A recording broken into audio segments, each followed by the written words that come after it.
This BizNews Briefing is brought to you by Investec Business Banking. Make the move from business as usual to Investec Business Banking. Good day to you. It is Wednesday, the 19th of March. I'm Alec Hogg. And in our top story tonight, we've got a cut for you from a fascinating interview with Dr. Frans Cronjé. When I spoke to him 2 weeks ago, more than 320,000 people, as of today, had watched that discussion. I'm pretty sure that there's going to be a lot of interest in today's discussion as well. There have been a lot of loud voices urging the Democratic Alliance to buckle and endorse the ANC's VAT increase proposals. Dr. Cronjé disagrees, and here's the part of our interview today where he explains why. You don't need the government of national unity at all costs. There's no point in having a government of national unity that essentially maintains the policies it inherited and the rate of economic growth. You can't be a 1% growth country with a 30% youth unemployment rate and think that by sitting tight it's all going to be okay. I assure you it will not be okay in the fullness of time. And in the fullness of time, probably sooner than people realize, the reasons that caused ANC support to collapse, the inability to meet the material circumstances, expectations of people, that will attach the GNU and it will pull the GNU down as well. And when you pull the GNU down, you don't know what you get in the aftermath. You could get something radical and populist. So it's absolutely wrong to say you stand on the GNU at all costs because it's otherwise we'd have doomsday, whatever that was. No, you don't do that. The GNU has to be a catalyst for reform. And I think the DA and John Steenhuisen specifically did very well during those talks. We spoke about that at the time to get, and I think a great, and the ANC people as well. Getting South Africa to the GNU at that moment was a great achievement, and we should be grateful to everyone involved. Of late, since the budget, I think the DA has played things very well. They're in a strong position. You know, ANC voters disapprove or oppose tax increases by a margin of 2-3 to 1.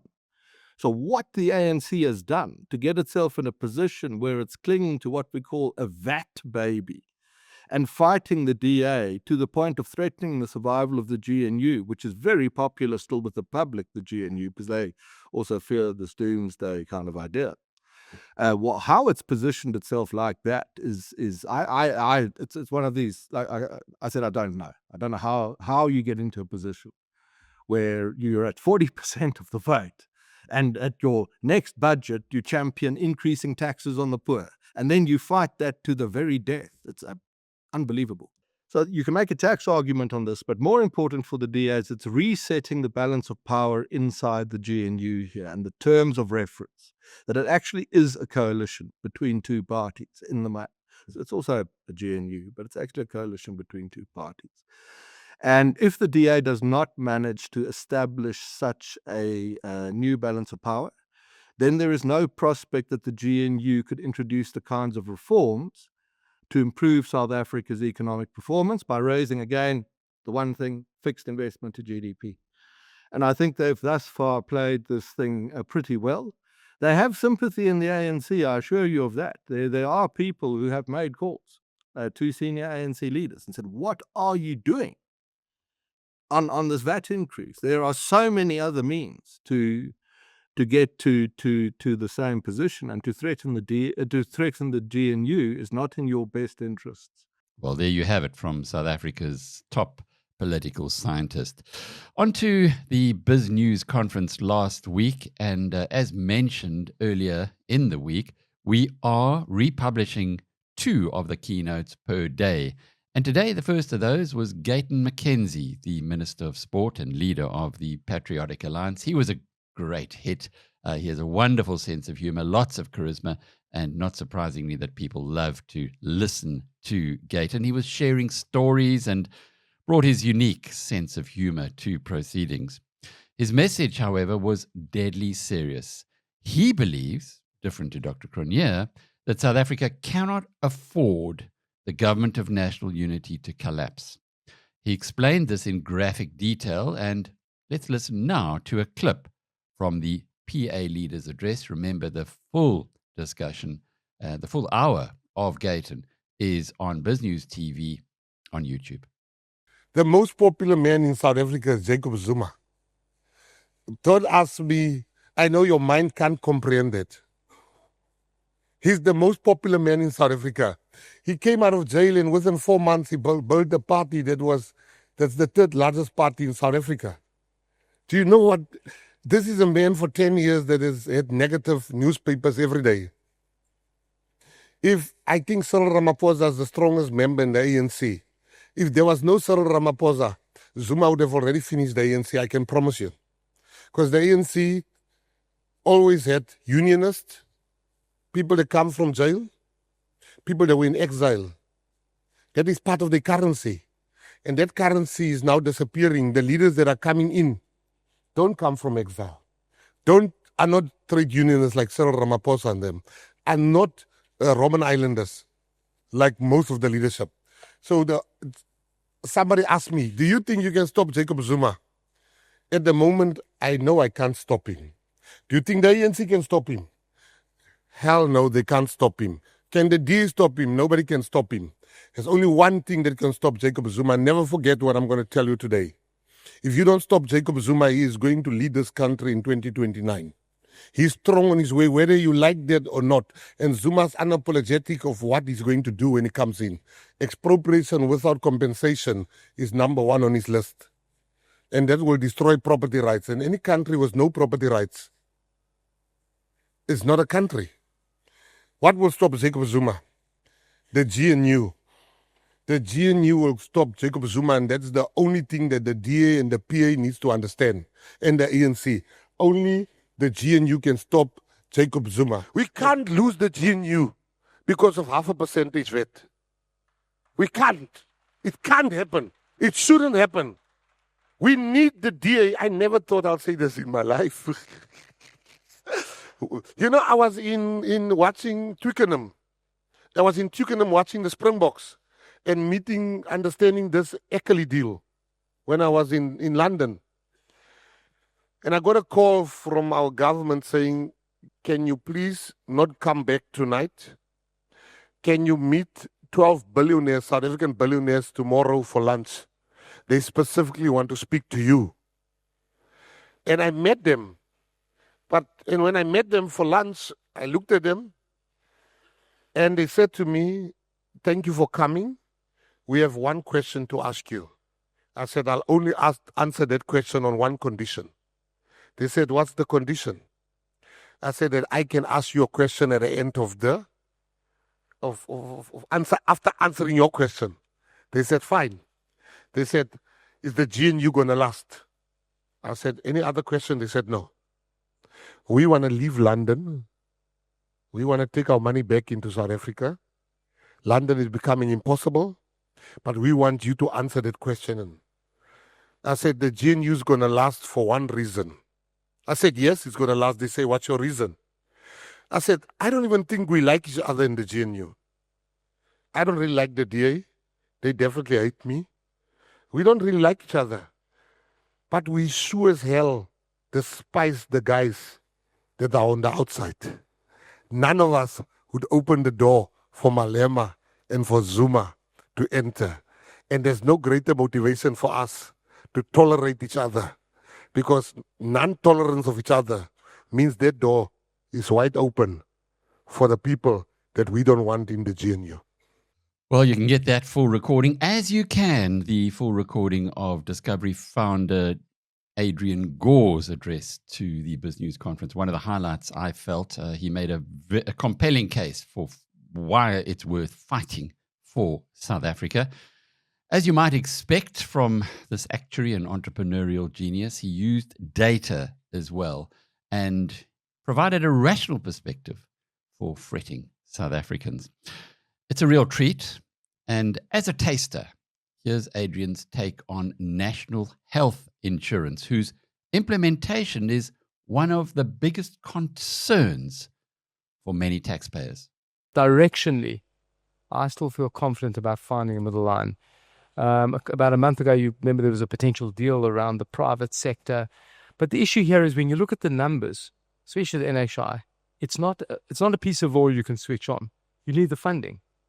So to an extent, there's unless you are intent on destroying the country, you cannot implement it. You could say tomorrow we killing off the private healthcare system, you destroy every business. I think this is much bigger than private healthcare. This is about the economy. So I think that there's a rational engagement. I do think that in the people that really are in the know, even in the Department of Health, which feels very strongly about this, there's an acceptance that this is a long-term process. And I think in the minister's affidavit in one of the court cases has made the point that this is a 10, 15-year process. So my sense is that in the case of NHI, the kind of reality about the funding overrides ideology on whatever side you're on of this issue, and we have to find a rational way. The only scenario I can see of like a blunt NHI that's destructive is someone who's moving to destroy the country. And then I think this is a sovereign issue. This is not about healthcare. This is a much bigger issue. And even then, you don't have money. You don't have the cash for it. So that's the point. I mean, what's lost in this, I just want to say, is just people don't understand the quality of that system. Forget about us as a fund. I'm saying the quality of hospitals and doctors and access. And go to the UK and try the NHS and see what it's like. Yeah. I mean, just again, loss aversion. Understand what we have to lose, Yeah, well, the medical tourism is certainly pretty reaffirming that whole issue. How important is the government of national unity from where you're sitting? I think it's very important. Ironically, I think losing it is more scarier than getting it. Is more scary than the goodness of getting it. I think losing it, the symbolism of losing it, is not good. But if it wasn't here, in the first place, I think that we'd muddle on because there's some resilience, and hopefully that as a private sector we can do a lot. But I think it's very important. And I think, as you're saying, the minister previously and other speakers, the alternatives are problematic. And that's why I worry about the extremes. If you're in a rational environment with many actors with different policies and different ideas and want to try stuff, and you're relying on an election that brings out rational stuff, but you're not. I think in most societies, when they're really under threat, as you can see from the data, you get that survivalist mindset and you lose the center. And the one thing about the previous election, the GNU, 75% of the electorate voted in the center, didn't vote for the extremes. That's a massive asset. We should never forget that. So I'm ignoring policies and the detail about the GNU. I think the GNU represents the middle I'm speaking about. So if you believe in holding the middle, you've got to hold that GNU. I think every time we hear about a debate in government that it's going to fall apart, I know they have to flex their muscles all over. It's a great thing. It could be a fantastic illustration of how GNU should work, this VAT issue. But I don't think we should see ultimatums, as South Africans all the time. Will it, won't it, will it? I hope it holds. We need it. The alternative is worse. In the world of business banking, projections, numbers, and your bottom line can often triumph over relationships. At Investec, we value both. That's why we understand that running a successful business takes endurance, drive, and partners who are willing to walk the journey with you. Make the move from business as usual to Investec Business Banking. Out of the ordinary. At Sun Exchange, we make going solar simple, profitable, and completely risk-free. Join over 100 satisfied South African customers already enjoying the benefits of risk-free solar. Start saving today. Visit sunexchange.com and join the solar revolution. Well, the standing ovation for Neil de Beer prompted me to get hold of the man who wrote you could call it a combined autobiography about Neil and himself. His name is Bradley Steyn. We had a fascinating conversation this morning, and he told me a lot about Neil and a lot about his book as well.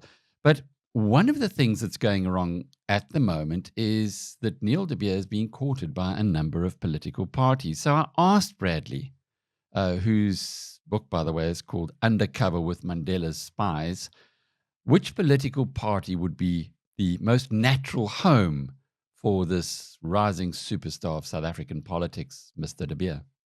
Neil will want to make sure that,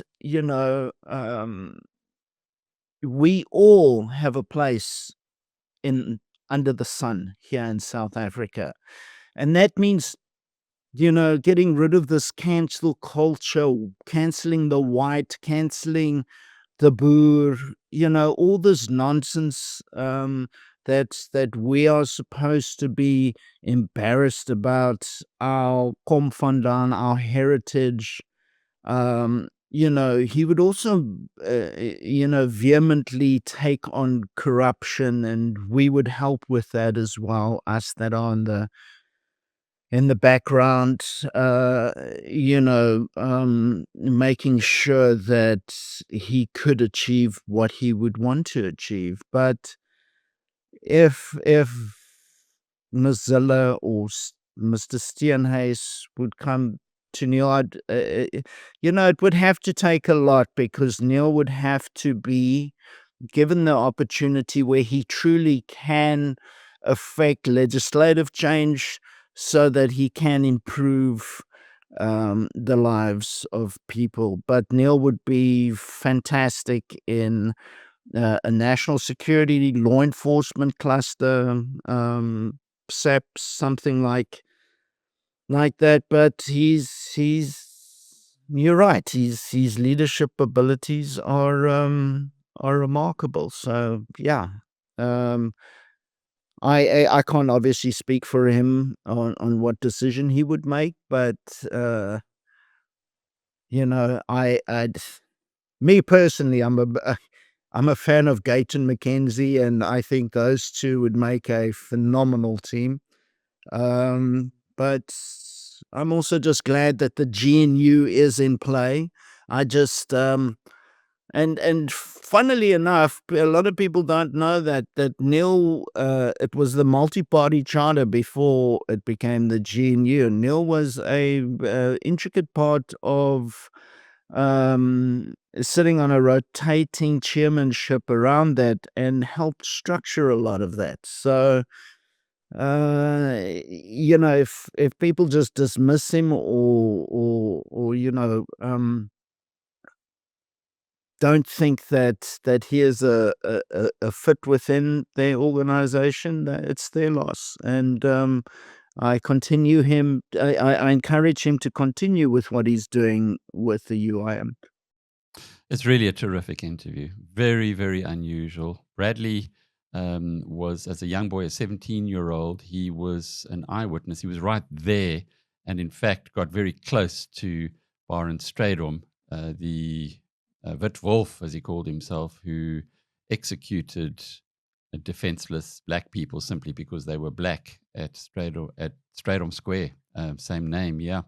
And had it not been for a man who restrained Bradley, he might well have been one of the victims too. That man who restrained him, and it's all in his book, it's an incredible book, was also executed by Strydom. Anyway, on to matters of global importance. And Colonel Chris Wyatt, who's rather outspoken, he's a retired intelligence operative for the United States, believes that the fractious relationship between South Africa and the USA can be restored. It can be fixed. He spoke to my colleague, Chris Steyn, on exactly how that could happen. This clip is from the interview, which is published on biznews.com on YouTube. It's interesting to see the complaints. We are in Parliament. Joyce Malema chairs this on the floor. Well, the Americans have done this, and they've insulted us, and they've been aggressive towards us, and all we did was cancel foreign aid to the whole world. And South Africa acted like they were the only ones it happened to, and kept insulting Trump. And this is what happens. Trump has been incredibly reserved. Let's put this in play for a second. What has happened? Well, the United States has not kicked South Africa out of the African Growth and Opportunity Act, a duty-free access to our marketplace, which gives us no reciprocity. We don't get the same advantage. We give it to you. And we have not kicked you out. You're not even legally in it, because South Africa passed the Expropriation Without Compensation Act, which abrogates private property rights. And that's a key tenet of our public law. Legally, Trump has no choice but to kick you out of AGOA. And he hasn't done it.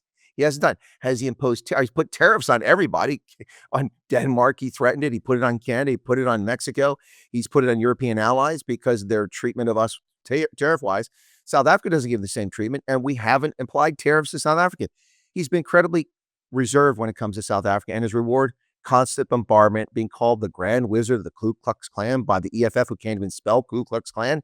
It's just it's beyond the pale.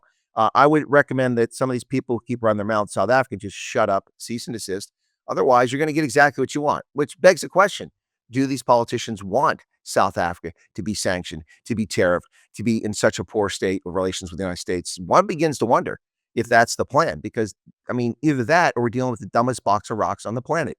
People have no understanding. We have members of your government constantly lying about things. Ronnie Lamola going on Deutsche Welle, telling people that every country in the world has expropriation without compensation. Our Fifth Amendment to the Constitution expressly forbids expropriating property without just compensation. It's not helpful. We need adults in the room. I spoke last week with General Bantu Holomisa, and we talked about this. And both of us said, hey, we both agree that adults need to be in the room on both sides. Get in a room, get around the table, and work this out. Talk your differences out, because it's no good. Frankly, it doesn't do much harm to the U.S., but it certainly harms South Africans. And what happens less than 24 hours after our conversation? Both of us think, hey, we made progress. If we can talk like this, maybe the government of South Africa can do the same with Washington. And Ibrahim Rasool does what he did, and it never ends. But it's not over. It can be fixed, but we need people to start behaving.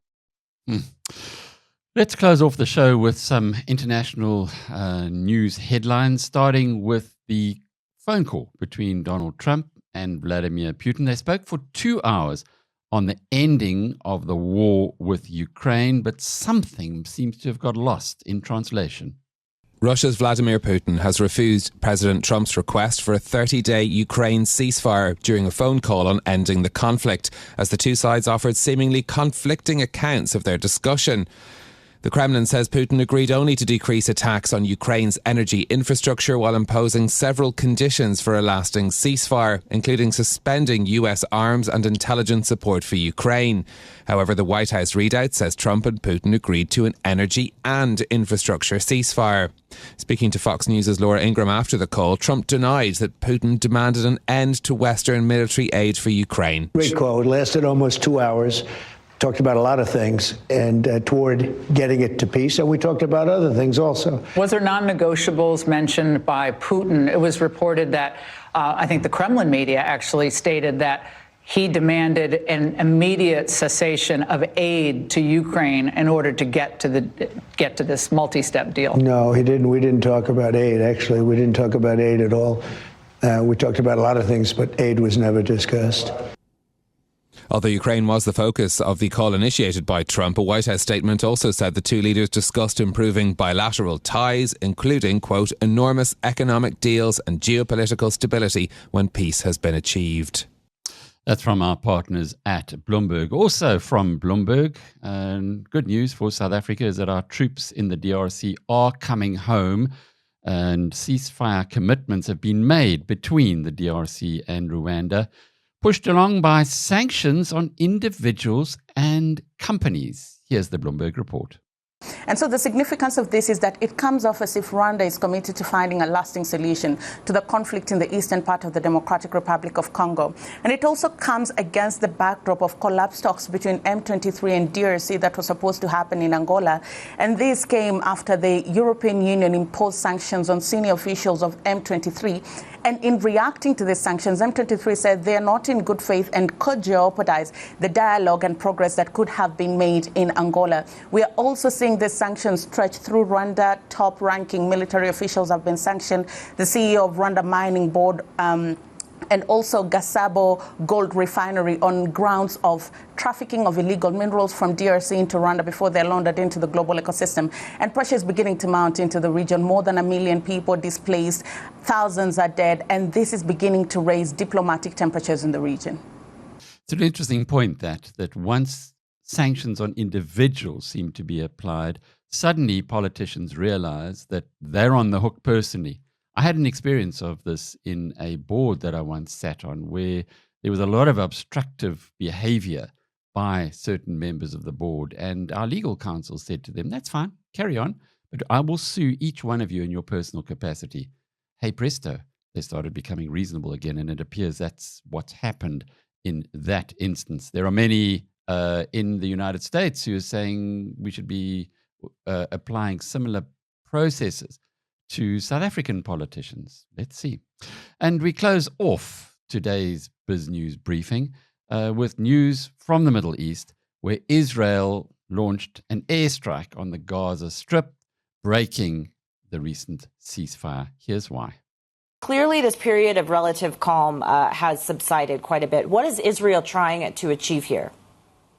Well, I think Israel regrets, to judge from Netanyahu's comments last night, the fact that 2.5 weeks passed in a kind of limbo. The last ceasefire with Hamas expired in that time period. Israel did not resume warfare, neither did Hamas, but there was no progress in hostage talks. There are 59 hostages remaining in the Gaza Strip, which Israel is intent on recovering. So far, it's tried to do it through a combination of negotiations and warfare.